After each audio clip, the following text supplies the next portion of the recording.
del apoyo social para que esa persona tenga elementos de cuidado que le faciliten esta capacidad de afrontamiento.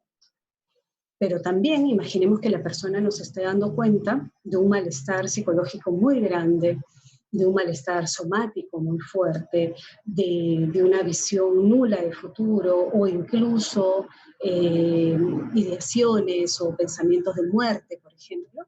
Ahí es importante decir que esta persona requiere un diagnóstico diferencial.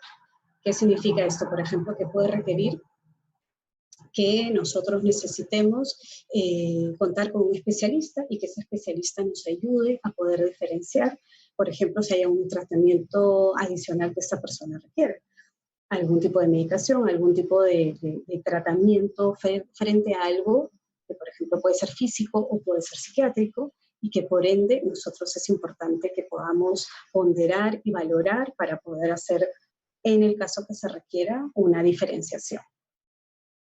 Bien, entonces, como les menciono, en ese primer momento de la intervención en crisis, de repente solamente tenemos un espacio con la persona, podemos hacer un espacio breve, pero suele ser que va a ser más de una hora, o sea, un promedio de una hora y un poco más, porque estamos hablando de que tenemos toda la narrativa del suceso, que estamos haciendo un mapeo de la situación actual de la persona y que estamos tomando decisiones en torno a la valoración de toda esta información.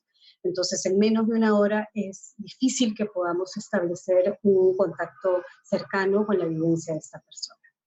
Entonces, como les había mencionado en la lámina anterior, implica que nosotros demos la posibilidad en este espacio de tiempo, si es que lo disponemos. Si no lo disponemos, es mejor no abrir una intervención si no es factible acompañarla de manera pertinente.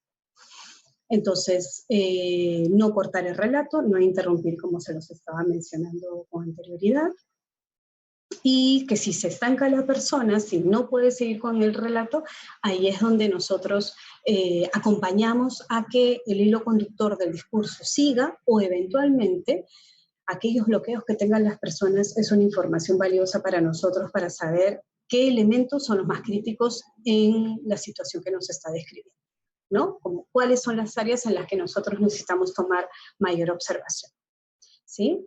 Entonces, como les mencionaba, durante la narración es crucial que nosotros estemos atentos de las conductas apropiadas, estemos atentos de los recursos que las personas han estado articulando para salir de la situación o para afrontarla, pero es crucial que nosotros normalicemos las vivencias. ¿Qué quiere decir esto? Que nosotros no es que nos asombremos, no es que veamos negativo una u otra reacción. Sabemos que a nivel de intervención o a nivel de reacciones en situaciones de emergencia y desastre no podemos patologizar ningún tipo de reacción. Necesitamos reconocer que dentro de la crisis hay múltiples maneras de reaccionar y que necesitamos que la persona sepa eso. ¿Qué significa? Que cuando nos cuente que lloró, que gritó, que de repente jaloneó a su hijo porque estaba sumamente alterado y quería sacarlo de la situación de riesgo, nosotros decirle que en una situación crítica es normal que aparezcan conductas que no imaginamos, que es normal que nos alteremos más y que de repente hagamos algo que no solíamos hacer en otra situación. Que de repente, si nos sentimos una persona fuerte, en un momento sentimos que no podemos más y que nos ponemos a llorar. O sea, hablar de esta dignidad de la persona, de en una situación crítica, tener un abanico de posibilidades de reaccionar y que no por eso está mal la persona, sino que es normal que tenga múltiples reacciones. Entonces, normalizar eso ayuda a que la persona no se vea como un problema, sino que reconozca que la circunstancia es una circunstancia que le está afectando de tal magnitud que está teniendo una serie de comportamientos o de emociones que es importante atender, ¿no? Entonces, como dice ahí en el PPT, ¿no? Le da un alivio el hecho de normalizar, o sea, no sentirse loco, loca, no sentir que ha perdido los papeles, sino reconocer que es una situación crítica que está generando una dificultad de respuesta. Entonces, la información que le damos, el cómo se la damos, va a ayudar a disminuir el impacto que la situación crítica pues, está pudiendo afectar y generar, ¿no? Y si eventualmente nosotros estamos haciendo un cierre en esta intervención breve en crisis, Es crucial darle pautas de autocuidado y tareas específicas para que la persona pueda trabajar en ella y pueda de alguna manera seguir nutriendo esta capacidad de afrontamiento. Dentro de pautas de autocuidado, sé que ustedes creo que en algún momento han tenido un espacio que habla del cuidado, ¿no? Entonces implica pautas que tengan que ver con un cuidado físico, ¿no? Con un cuidado social, o sea, qué importante es cuidar nuestras relaciones y que sea un elemento protector de nuestra salud. Eh, Cuidado obviamente emocional, ¿no? Entonces podemos darle pautas específicas a la persona para que pueda acompañarse durante este proceso difícil. Y si nosotros podemos seguir acompañando a las personas, que quiere decir si nosotros podríamos quedarnos en la zona, trabajamos en un establecimiento de salud allí, hacemos visitas domiciliarias, por ejemplo, podemos plantear un plan de tratamiento que acompañe a las personas a este restablecimiento. Entonces, ya las personas, ya tenemos un mapa de la persona, tenemos una información de la evidencia de lo que ha sucedido, entonces, si es posible, planteamos un plan.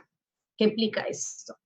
Vamos a tener un objetivo que disminuir toda esta sintomatología que está generando un malestar de diferente índole, donde dentro de este tratamiento vamos a tratar de hacer realce a aquellas fortalezas y capacidades que tiene la persona para lidiar con la situación, y eso implica un ponderamiento, un fortalecimiento de sus competencias.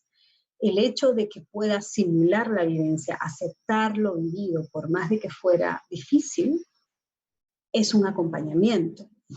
Y que a la vez ese hecho no determine todo lo que la persona puede seguir viviendo y lo que la persona es, ¿no? Un plan de tratamiento también tiene como objetivo disminuir la activación y el estado de alerta, porque sabemos que frente a una situación de emergencia y desastre nos quedamos en un estado de activación sumamente fuerte, en una alerta constante de si va a volver a pasar, qué pasará, etcétera. Entonces tratar de disminuir, obviamente esto va de la mano con la información que nosotros tenemos también de la zona, que implica si eventualmente es una zona que está en riesgo, obviamente nosotros no vamos a proponer un plan de tratamiento en esa zona.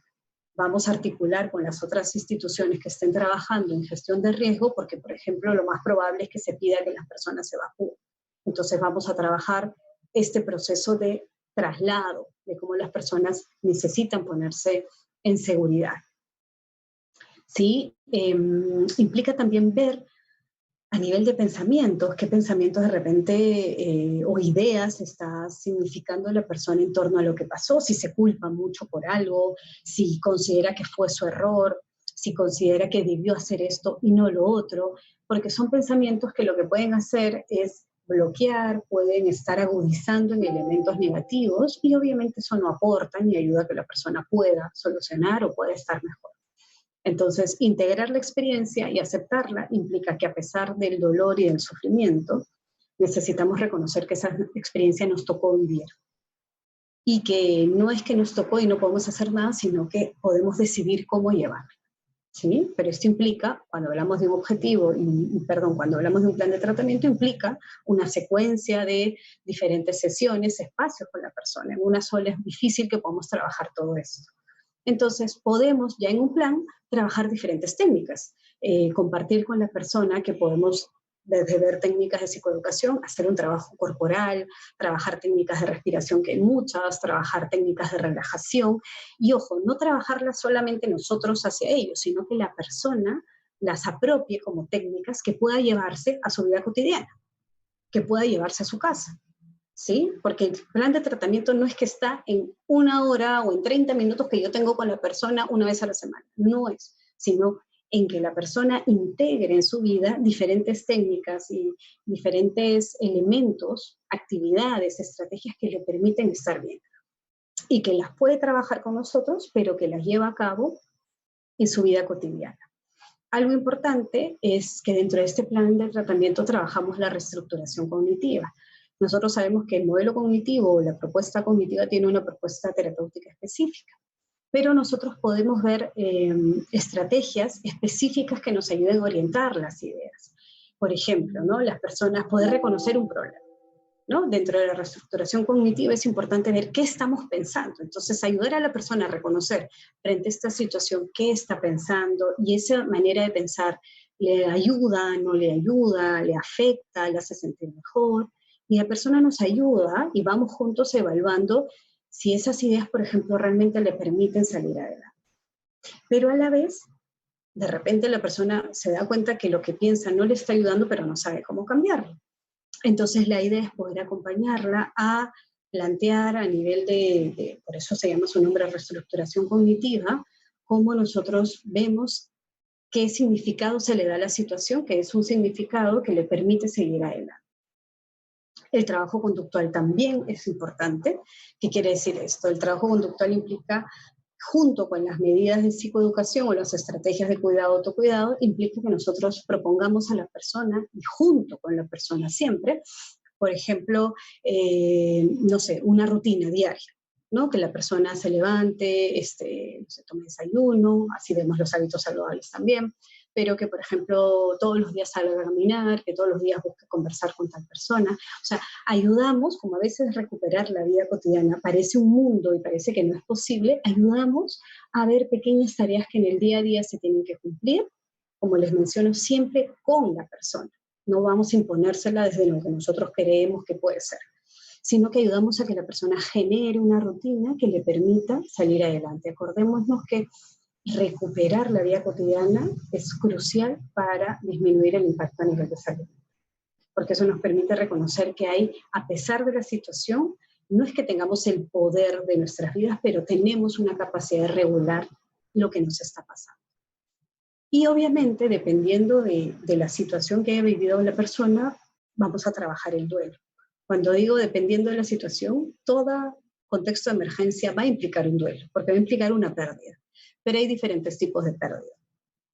Hay pérdidas que tienen que ver con el espacio físico, perdí mi casa, hay pérdidas que tienen que ver con personas, que tienen que ver con pérdidas, lamentables fallecimientos que pueden darse en este tipo de situaciones, y también pueden haber pérdidas de tejido social. Por ejemplo, tuvimos que ser desplazados y ya no estoy con las personas con las que había vivido toda mi vida o había vivido durante mucho tiempo.